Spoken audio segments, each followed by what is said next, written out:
3D Insider coming back at you guys with another video. As you can see from the thumbnail and title, we are shooting in 4K.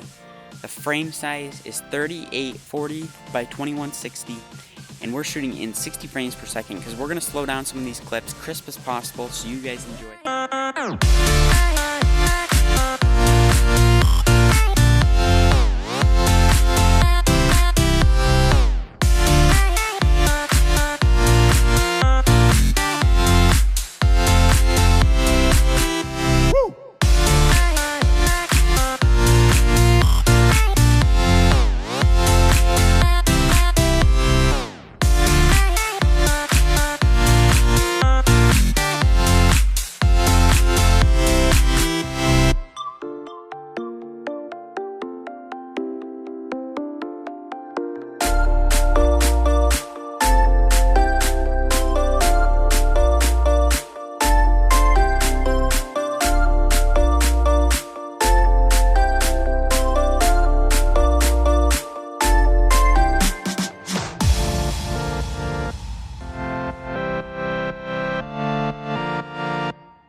Guys, if you liked it, make sure you leave a big thumbs up on this video.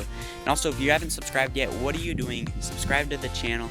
And also, why not leave a comment below what you want to see next from this new product. We'll get back to you guys as soon as possible. With that being said, guys, see you guys in the next video.